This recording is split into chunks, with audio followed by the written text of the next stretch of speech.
everyone, and welcome to a bonus episode of the Retrospectives podcast, Splinter Cell Chaos Theory Co-op. My name is Patrick Arthur, and I'm joined, as always, by my co-host, James Sterlings. James, we're embarking on a grand experiment. For the very first time in more than 3 years, we're doing a bonus episode. How do you feel about it? It's kind of exciting, but I'm kind of more than anything glad that we're getting this out of the way. We've been chipping away at this one for a couple months now, right? Yeah, it's something that I expected us to blast through in I guess 2 weeks, but instead we've had to dedicate a significant amount of time to it. What I thought would be a very easy stroll, like a victory lap around the stealth genre, turned into quite a challenge, far more than I was expecting. It did end up being a bit more challenging than we thought it was. Hey, I think we ripped into Chaos Theory a bit in our original review, criticizing it for being a bit too easy, and boy, were we in for a rude awakening with the co-op. It was pretty funny. The whole time we were playing, we were thinking, oh my god, what are people going to think when we say, actually this game is really hard? We get exposed as frauds. As the liars we are, yeah.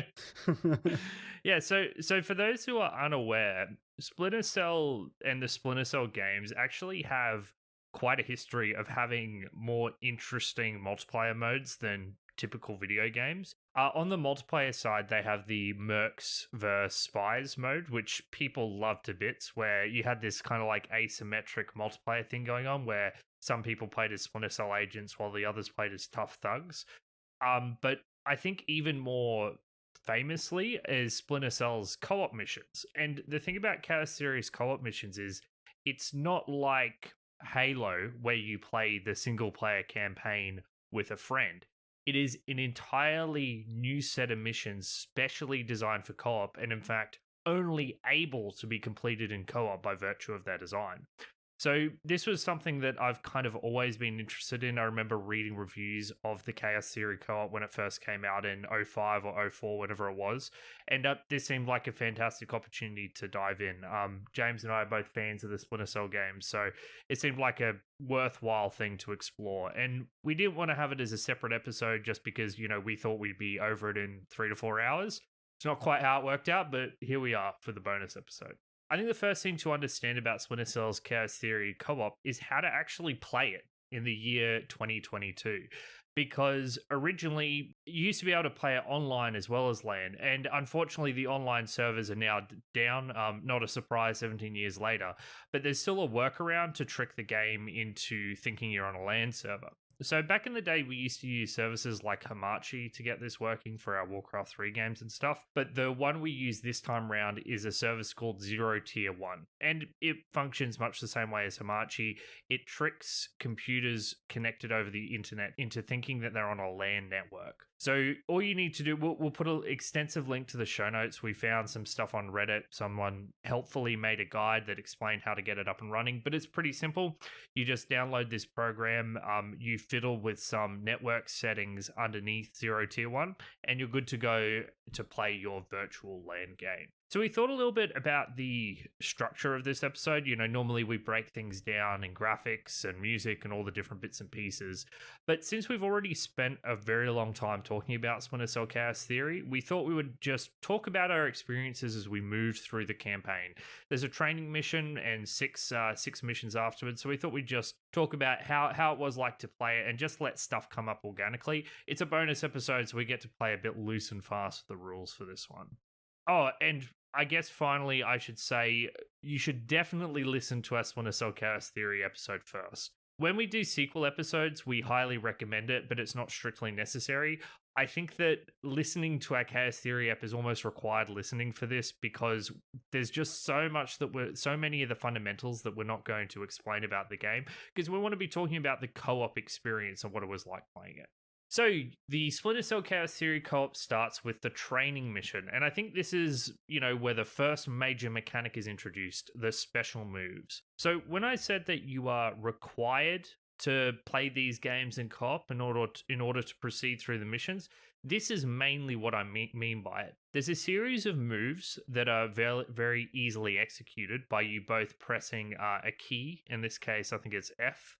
And what they do is they allow your agents to cooperate to do platforming maneuvers that are otherwise impossible in the base game. So, for example, there's one where you can throw your teammate over a gap, and the jumping in Splinter Cell is garbage. So, this gives you far more horizontality to your jumps than would normally be possible. There's another one where you can assist your teammate in rappelling down the side of a building so that you can lower them into a location that, once again, if you just dropped off the edge, would kill you. So the first discussion point, James, I guess, is what do you think of these special moves, both in theory and in practice, and how they use throughout the game? My first impression of these was really high. I always thought that one of the things this series did extremely well was making its contextual actions feel very smooth and well animated. All of these cooperative moves fit the bill exactly. Like, whenever you're, jumping up onto a ledge and letting your partner climb up your dangling body, it all feels very smooth, very natural. And to me, like, the introduction of moves specific to, the co-op gameplay opened up this huge well of possibilities. I was imagining these huge sprawling chaos theory levels with multiple paths through them that would allow me and you to, figure out where to use these moves in order to maybe game the level a bit, maybe find some little shortcuts or find some, a bit of gameplay that we normally, like, we wouldn't have been able to find in the single player campaign. So, once we finished the training mode, I was actually very excited to see the kinds of situations that we could get ourselves into using these moves. Yeah, and the training mode does a really good job introducing and explaining all these moves. And they're all Hmm. very, very simple to understand and to execute. They open up the levels in ways which you weren't expecting because there'll be high, like vents in the roof that, were otherwise an unreachable vent that now theoretically are open to you. And James, like you, I was like, "Wow, this stuff is really cool. I can't wait to see them in practice." But unfortunately for us, it didn't quite work out how we were expecting, and I think that that's largely a consequence of the level design of Splinter Cell Chaos Series co-op. Yeah, something that should have been immediately obvious to me during the tutorial, but wasn't until much later, was that all of these contextual actions can actually only be performed in special designated like boxes. Like, you kind of have to stand on the special move square and press the special move button to use the special move. You can't just execute these whenever, wherever, in order to try and find where they're used. It's like the level design specifically designates areas that these can be used, and outside of those, you really can't, use them or take advantage of them in creative ways. So really, they end up being more like Keys. cooperative keys, Yeah. yeah, than anything. Yeah, they're not actually there to, give you creative tools to mess around in. And that was immensely disappointing for me. It was like, it was the thing I was the most excited for going into the co-op was, some brand new gameplay, and it's just so limiting. I cannot overstate this enough how disappointed I was that these moves are not able to be used creatively whatsoever. They are, in fact, just contextual keys. Yeah, the fundamental difference between this game and something like Dishonored is that Dishonored is like, okay, here's a blink, and this blink lets you reach a bunch of different places, or you can turn into a rat and it makes you small, or Prey does something similar. You can turn into a mug and it makes you small, and then it gives you millions of things to do with those abilities, like turning into the transformation power in Prey. If you turn into a small item, all of a sudden there's all these gaps in the world that you can suddenly fit through. The blink power in Dishonored all of a sudden opens up a bunch of different ways to proceed through the level that were otherwise shut to you. And that's what I wanted from Splinter Cell Chaos Theory. I wanted to have the world unlock as a playground of different pathing.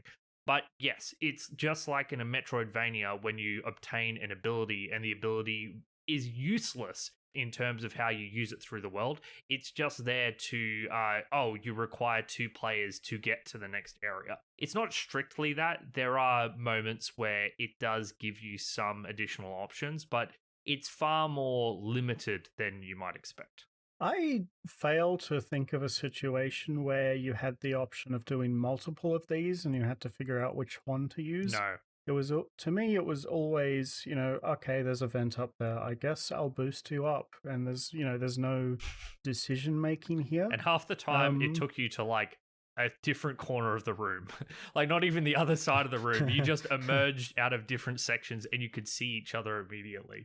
It's not yeah. like it was even a meaningful shortcut a lot of the time. So there was actually a second way that I think these moves ultimately negatively impacted my enjoyment of the game. Was that specifically with the boost?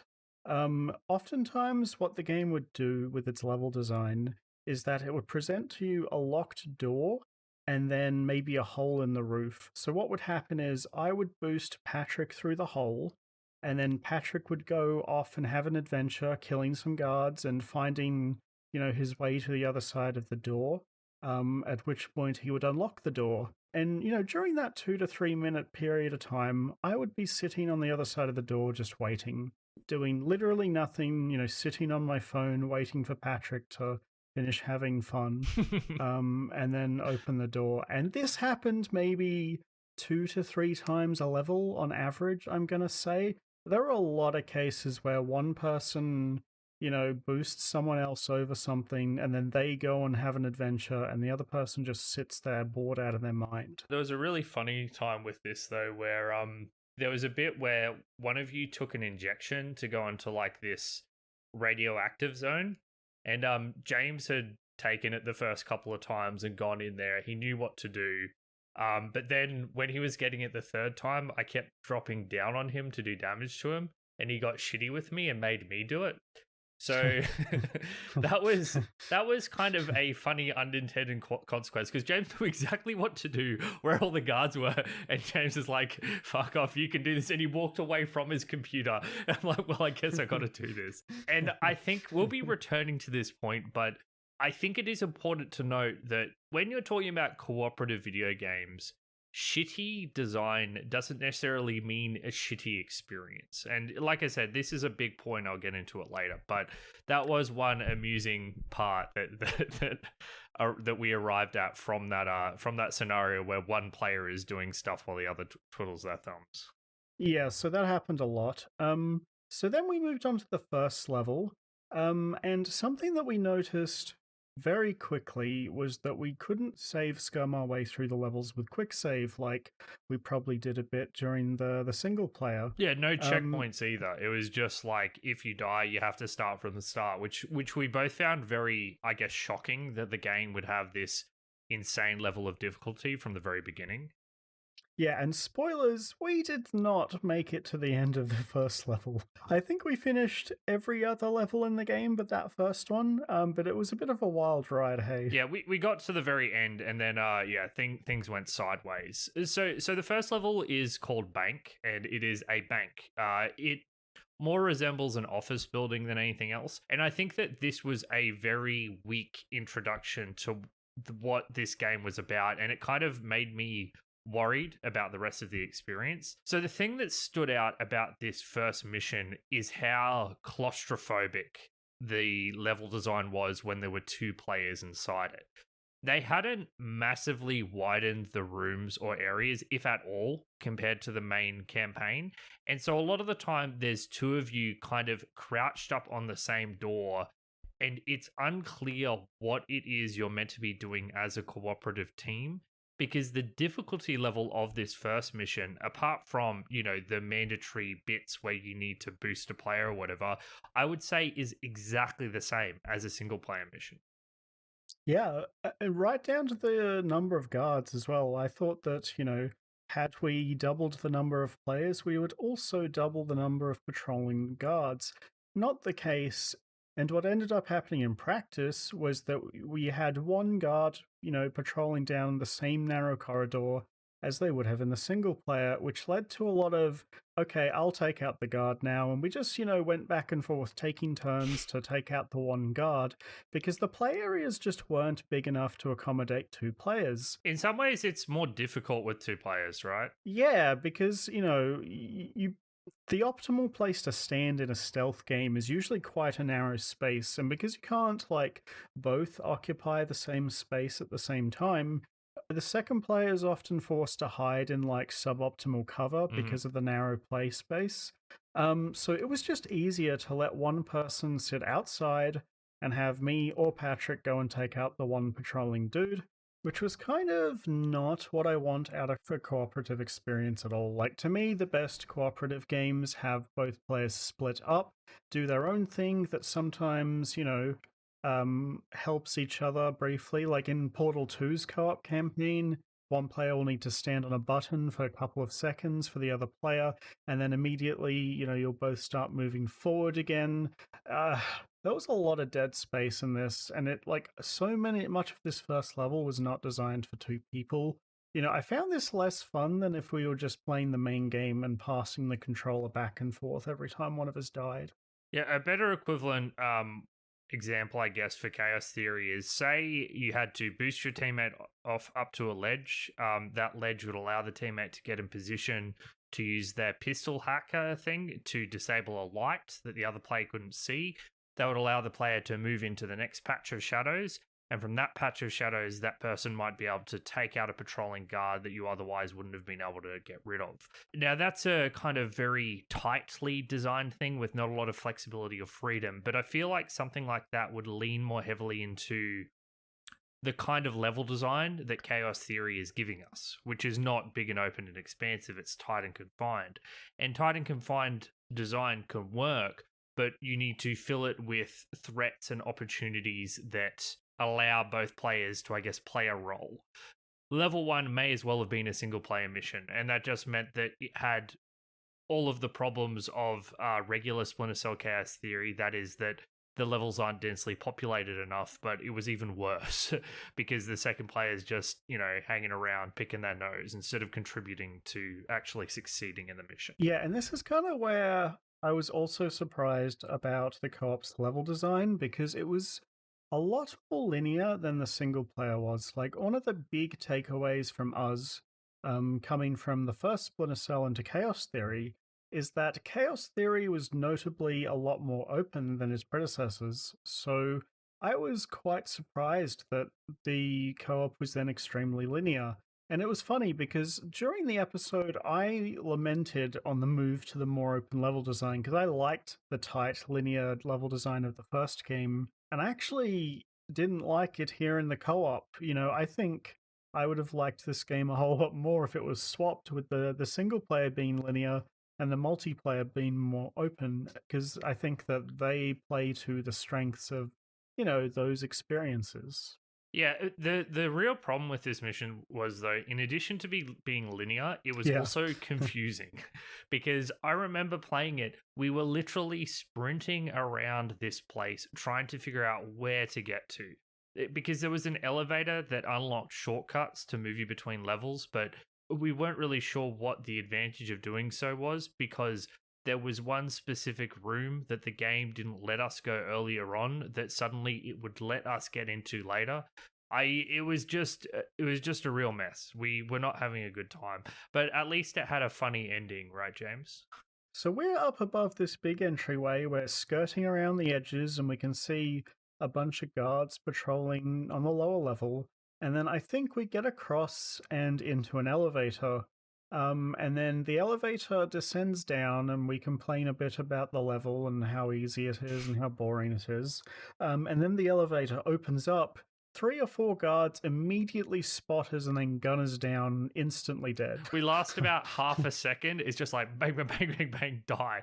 And you have to remember we're Iron Manning these levels. There is no mid level saving. We have just spent ages running around this bank, taking out every single guard, every single security camera. It's completely empty, and we just instantly get killed. And that was the point where we're ready for mission 2.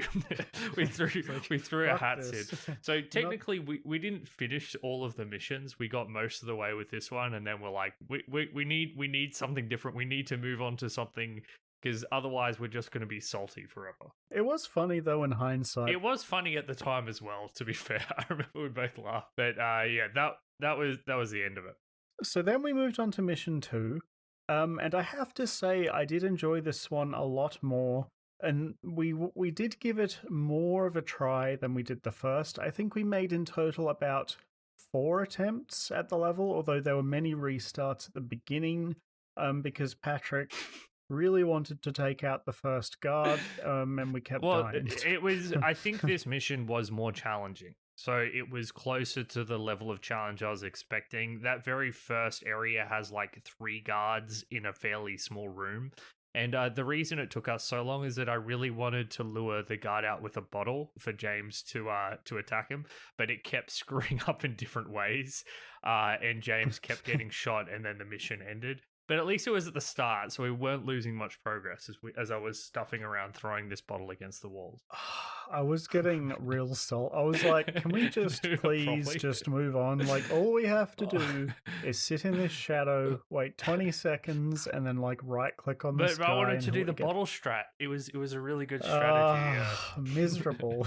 But yeah, so this one the levels were a bit more open. I thought there was still parts where it got really cramped, but it was a bit more open. And we also get a bit on the story. I mean, believe it or not, this co-op mission has its own unique story. What did you think of it, James? I don't remember the story, Patrick, because I don't remember the story for any co-op game I play because it just does not work Yeah, for me. we had a bit of a discussion about this before the show started, but the basic idea is when you're playing co-op, there is a very specific kind of story that works. I would say it has to be very light on plot, or the plot has to not matter at all. And I think having a strong character focus helps. And also if it's humorous, although I don't think that's strictly a requirement, it's just that it has to be light and carefree. And the examples we came up were Portal 2 and Borderlands 2, both games with a co op story where it doesn't really matter what the hell is happening. You're just kind of like, as you're playing through the game, you're enjoying the ambient conversation that comes over on the intercom. Yeah, the worst has to be like RPGs where you need to get a quest and read the quest text. That stuff just does not work in co-op whatsoever. Like, I'm not going to want to sit there and read through all the story while my friends sit there getting annoyed and talking, and I'm trying to read and they're talking over me, over my thinking, and then I'm slowing them down or they're slowing me down. It's just so clunky and tedious. And you're not immersed in co-op at all the same way you are in single player. Like, I cannot fully immerse myself in the world. I'm too busy talking shit with my friends, getting mad at Patrick for not putting the fucking bottle down, that kind of thing.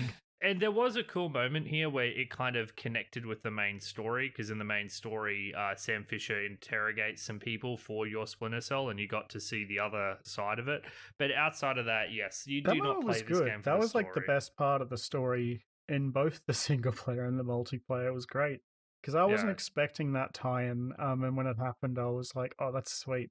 yeah, it was well done. Yeah. So I think that towards the end of this mission, we kind of ran into an example of the special moves not being as free as we'd like.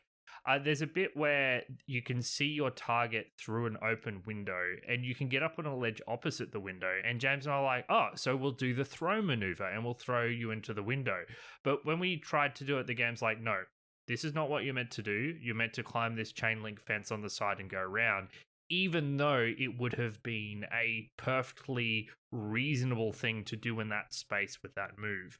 And this is why Chaos Theory doesn't really quite move into immersive sim territory. You're not given a bunch of tools and you get to use those tools as you see fit. It's still so linear and context sensitive. And I'd say that moment was one of the most disappointing ones in the entire campaign. Yeah, and that's kind of when I think we decided to move on to mission 3. We got to that end part maybe twice on our proper attempts. We got very close to beating that mission, and then we were like, okay, we'll come back for this later once we've gotten a bit better, because we were quickly realizing that the skills and the abilities that we were good enough to carry us through the main game with saves, we're not good enough to Iron Man our way through entire levels in co-op, Yeah, especially, when we were distracting each other constantly. and we were screwing up, and like we were getting impatient and shooting people on the head instead of sitting there for a minute and a half and studying patrol routes. So getting through these missions, if you knew what you were doing, probably like 15 to 20 minutes. But I think that at this stage, like, it was plus 2 hours. And because Yeah. every single time we failed, it's very easy to die if one of you gets spotted once. A lot of the time you're going to fail, and without any saving, that means you've lost 10 minutes of progress every single time. It doesn't take much for that time to add up quickly.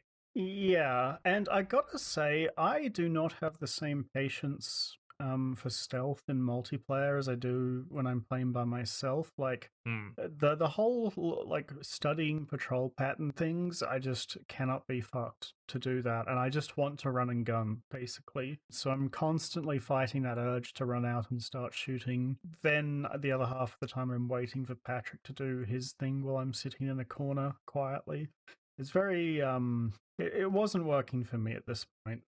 No, I don't have the patience. I think that if you have a co-op partner and you're both very patient, this will be less of an issue if you're happy just to sit there. But James and I both get Very a bit fidgety, bored. yeah. Yeah. And it's funny, when I'm playing by myself, I don't have a problem with it because I guess I can just take it at my own pace and I know it's just affecting me. But in co-op, I'm a lot faster to get out that gun and go Yeah. for a headshot. Yeah, I think every mission ended up with me having a higher score than you, just because you would have like 30 kills and I would have like 4 knockouts or something, Yeah, just because you my got. professional FPS skills, James. Uh-huh. On that note, the I felt like the accuracy of the weapons in this game was significantly worse than in single player, or it may have just been I think that it was the same. the same, yeah, or more noticeable, because I missed, shots that should have been guaranteed kills like so many times, and then it started happening to you as well. I feel like part of it is that we just used those guns a lot more than we did in single player. Yeah. Like in single player, I was barely using my weapons, but in this game, I was using them a lot more. Yeah. Yeah. Although, so here's the thing. This is kind of tying into my grand point about games being janky and not necessarily working doesn't mean it's intrinsically bad. I think that the guns being bad on some level is actually important to preserve the stealth experience and to stop you from just killing everyone with your guns super easily. The very fact that it's difficult and unpredictable to use your guns means that you don't use them as much. And I feel like in these first two missions, we weren't using our guns nearly as much as we ended up doing later. Yeah, so that brings us to mission 3. And mission 3, we made a grand discovery, didn't we, James? Yeah, I've never been as simultaneously happy and embarrassed as I was in Mission 3 when after maybe We were like bitching. We were yeah, bitching about the save game system, yeah. yeah, we were bitching about the save game system because we were like 40 minutes into this mission of retrying it from the start because the beginning was so hard. much harder than the last two missions, and we were like, are we actually going to be able to get anywhere near the end of this game? And then I went to get I paused the game and I went to get a drink, and I came back to my computer and I noticed that there was a save game button sitting there on the menu this whole time, and that we could have been using save games.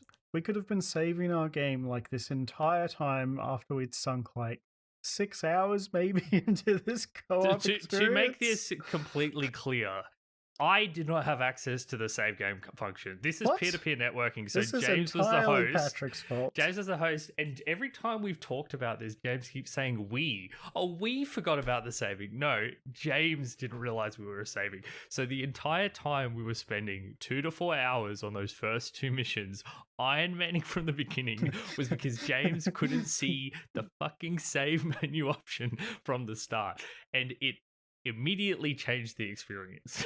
Man, it was great because we actually beat that mission because we could save the game. And it's hard. I like level 3. It's hard for me to, I guess, assess the nature of the experience. I think it was my favorite one up to that point, but it could just literally be because at that point we could save the game, so we could get through a bit and then save. I actually liked Mission 2 better. I think one of the things that really frustrated me with Mission 3 was that they introduced this kind of dual diffusal thing where there'd be a bomb, and also we had to put together this like antidote for some virus or something. And basically, the window dressing on this is that we need to cooperate to perform this delicate maneuver, and if one of us fucks up, everything's going to explode. And we quickly realize that you can't actually fail these. You So just spam yeah, buttons. if you just spam buttons, eventually you'll both hit the same one at the same time and you'll get it out of the way really quickly. This coupled with the co-op maneuvers being unusable outside of their magic boxes was really starting to grate on my nerves because it was like limiting the experience for me a lot. However, the end of this level had probably one of the best bits of stealth co-op in the whole, co-op campaign, I'm going to I would say. say the best. I think Yeah, this was my favorite bit of the entire thing. So this area is like the first thing is we kind of like emerge from a ladder into darkness, which is good. And this area in front of us has like 5 people. There's one on a boat off to the side that you can't really pretty reach. sure there's like 8 total, including the 2 going back and forth from the other side. Man, I don't think it was 8, but it was certainly a lot. And you have different guards on different overlapping patrol routes. You've got guards on like a raised staircase looking over. There's a guard on a boat that you can't actually reach, and there's room for both of you to kind of go to different areas with different kind of line of sight obscuring different areas. Although it's And still kind of narrow, so these it is 5 guards are very close together. So it took us quite a number of tries to figure out the exact order that we needed to take the guards out. And even mhm. then, like, we needed a few more tries to get the execution right. And by far, this was the part of the co op that required the most retries and was the most engaging. Like, I liked this bit a lot. To me, this was, the best part of the whole co-op, and it was had nothing to do with the co-op moves whatsoever. It was just lots of guards with patrol routes, and we had to figure shit out.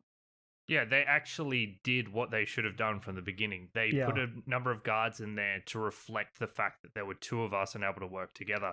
And there was this real thing of iterative problem solving. So one of us, I think I figured out that with precise timing, I could grab a guard and knock them out of their patrol route. It's like, okay, so we know that we can always take out this guard first. What do we do next? Like, how are we going to proceed? And it was hard because these areas were lit up.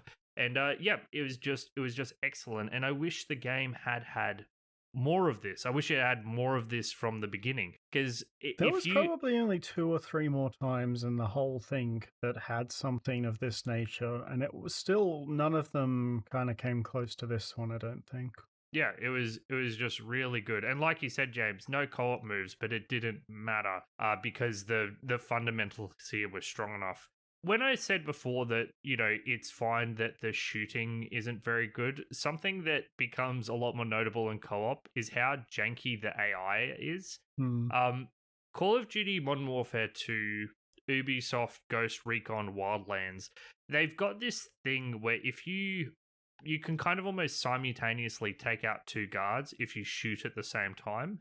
Doing that in Chaos Theory is It's like fucking impossible. impossible Yeah. because the moment a guard dies in another one's vision, the moment, like the millisecond, it'll almost be like a frame flicker. They'll frame flicker to a different angle, whether they're running or they're just turning and aiming their gun at you.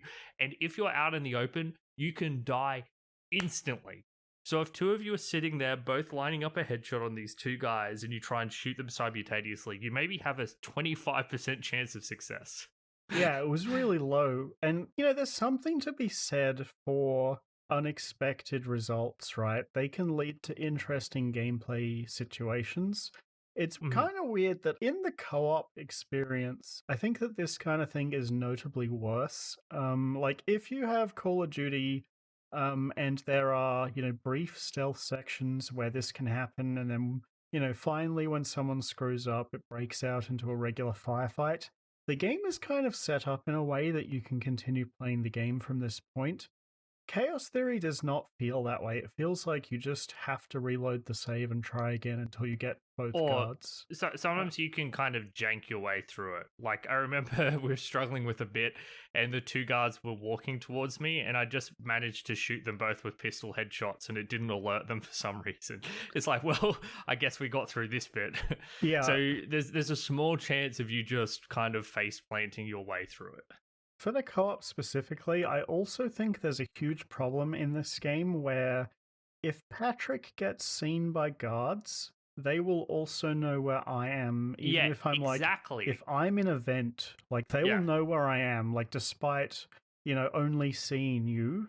So, Yep. and that is garbage, honestly. Like, Agreed. there could be this like situation where you're hiding in a room and I'm sneaking up on the two guards who are, trying to flush you out of the room, and I can take them out silently before they see me. That situation can never happen here, and that would be a fun thing to happen. Yes. One player acting as a distraction. Yeah, you can't do any of that. It's so annoying, and that's one of the main reasons why I want to reload every time we fuck up. It's so funny because one player will, step into a patch of light. James is in the shadows creeping up on them, and they just turn around and shoot James in the head. That kind of stuff happened all the time. One player would unintentionally just it doesn't make any sense. It's not like they did anything super wrong. It's just that the game is jank as fuck. It's just like a half-baked co-op mode, to be honest.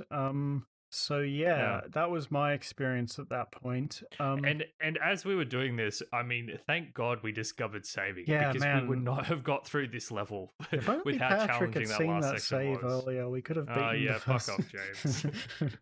Okay, so let's move on to probably both of ours least favorite mission, or towards the bottom at least, and that's the train station hate mission. It so much. Yeah, so the train station areas were not well designed, and then there were specific parts of this mission which were infuriating. So the first one was we had to bug a phone, and we came up with a way to bug this phone. James snuck up in shadow, and he placed a bug on the phone, didn't alert anyone, but the moment he stepped away, it created an alert, he got shot, because we weren't doing it exactly the way the game wanted us to.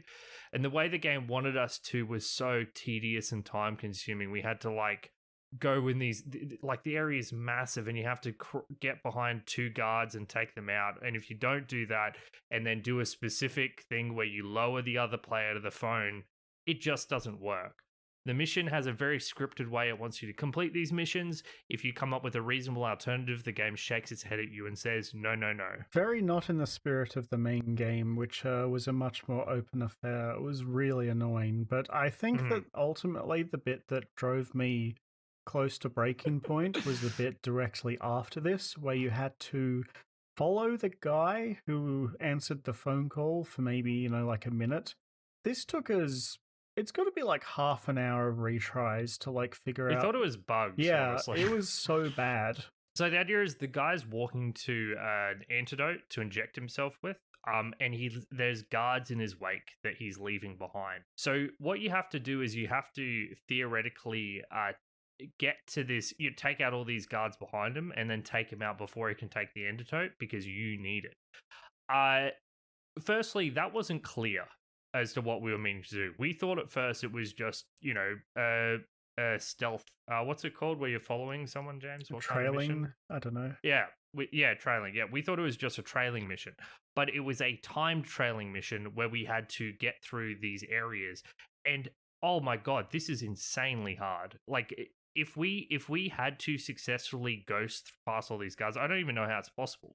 In the end, the solution was literally just to shoot him. That's how you beat this thing. It was shoot him as soon as you see him, and then he can't get to the antidote. And we were so confused. We're like, what? So this whole thing where you're meant to follow him past three guards and not alert him is just not what you're meant to do, which is where the game is pointing you in that direction. I didn't get it. It sucked. Yeah, terrible signpost. Yeah, at this point, after those two sections directly, one after another, I was in such a bad mood towards the end half of this mission. I was really fuming. And this is a bit it- where I started dropping on James's head, so that kind of yeah, this pushed was him where over I the edge. snapped and walked away from my computer and was like, "No, you can do it on your own. Fuck you." It was a bit cathartic, to be honest. Yeah, see, I have fun hijinks to relieve the stress, whereas James just gets mad. It's okay. In the next 2 missions, I accidentally dropped off cliffs onto your head like 4 or 5 times, like half healthing you. Yeah, so train station was quite bad, and at this stage, feelings on the game were mixed. So then mission 5, and mission 5 and 6 weren't in the original Xbox release of this game. There were bonus ones exclusively for PC. I don't know if they came out afterwards or whatever, but if you buy the game now, these missions 5 and 6 are included. The first thing that stands out is there's no voice acting in these, Yeah. and it's actually a little disconcerting. The production values dropped off a cliff with these two game missions because, these were clearly added later. No voice acting at all. A lot of the patrol routes are a bit funky. However, I didn't actually think that these two missions were that bad. In fact, I thought that the second of these was probably the best mission overall. And Agreed. the one before it, you didn't like so much, but I actually thought was decent because there was quite a bit more, messing around with complex guard patrols than there had been in the previous levels. And there were a couple of sections where you could split up. Temporarily. Yeah, and then there was that like really cool platforming puzzle where you come out of a vent and then you have to like hang down and then crawl around, which Patrick didn't notice and then knocked me off my hang, and I was very upset. That's right. All right, He's like, "I'm a genius," and Patrick's like, "Where?" And walks out and knocks us both to the floor. Good, yeah. It was like making us do another like 3 minutes of platforming to get back up there. Yeah, I think the thing that turned me off about is that it was still a lot of like office spaces, and I was kind of off office spaces at this point. Yeah. I prefer the industrial settings in Splinter Cell generally because they're at least a bit more diverse. But yeah, I think the thing that really distinguished Mission 6 from the other ones is that there were bigger spaces, and I think one of my favorite ones was like the room with the orange floor and the fans. Like that was a big room with 6 guards, and it wasn't as that took us so difficult. many goes. Yeah, it did, but the process of us figuring out was actually quite enjoyable. Because you had like the 6 guards in the room, and then you had one on the staircase outside, and there were a bunch of different ways to. Because the room was so large, it felt like there was more space to kind of pick your own method of dealing with everything. I liked that a lot, and there were a couple more spaces like that room, the server room where with the vents on either side. And yeah, so mission 6 from a gameplay point of view for me was the best level design in the entire co-op campaign. It also had the most enjoyable platforming. There was this one room that I think had maybe a single guard in the entire room, which we took out immediately, and then we spent a good 5 to 10 minutes trying to figure out the way through the room because there was like chain link fences everywhere and a few places to drop down from and a couple of weird like ledge crawls you had to do. And this was easily the most enjoyable bit of platforming in the entire co-op bit. I thought that figuring out how to get through this room was a highlight of the level for me. I do want to point out that on 2 separate occasions on Mission 6, James did not drop a rappel line down to me, and he was confused as to what to happen. And it was twice. Now, I missed a vent, so I'm partially you bring stupid this up as well. When we're talking about the big room where you missed the vent. I did, but you missed 2. Like, it happened twice. It was unbelievable. I was down there at the bottom of that fan room for 5 minutes. It was ridiculous. Oh, yeah, and then there was that bit afterwards that you just couldn't get through. To be fair, that room, there was the bit you couldn't get through with the staircase where you were getting shot in the back of the head constantly. I think I had to climb that ladder like 10 times to turn the fans off. Yeah, it is quite funny. We played through the entire thing on expert, but the entire time we were like, man, we have to be so good at this game after we slagged off Chaos Theory's difficulty, and then we just kept playing like complete goofballs. Yeah.